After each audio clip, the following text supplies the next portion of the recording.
In today's video, I'm going to teach you how to use Devin AI and Slack together, 2025 guide.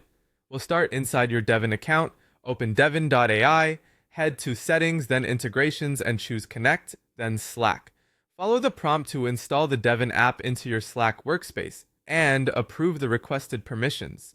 Make sure the email on your Slack account matches the email on your Devin account. If they don't match, the link can fail. If your workspace restricts app installs, you may need an admin to approve it. Once installed, you'll see Devin appear as a bot in Slack ready to help. After the integration is connected, each teammate who wants to use Devin in Slack needs to link their Slack user to Devin. This simple link ensures Devin can recognize who's speaking, access the right context, and reply accurately. Without that link, responses may be inconsistent or not associated with the right workspace context. Now you can use Devin in any Slack channel or thread. To trigger it, tag @Devin and describe what you need. For example, type @Devin fix bug in login code or @Devin propose a refactor for the user settings endpoint.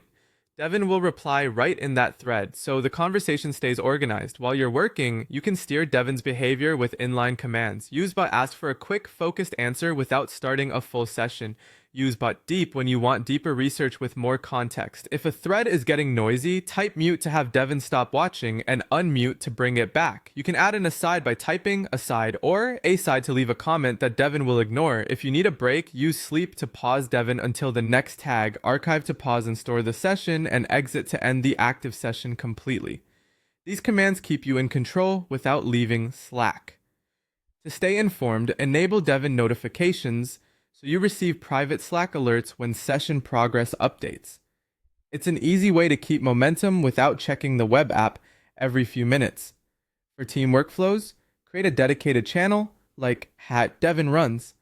Tag Devin there to debug reported issues, research questions, draft code changes, or summarize pull requests. Keeping everything in one channel makes history searchable and collaboration clearer. To reduce clutter, continue conversations in threads. Reply inside the thread where you invoke Devin, and feel free to call on Devin multiple times in that same thread without starting separate sessions.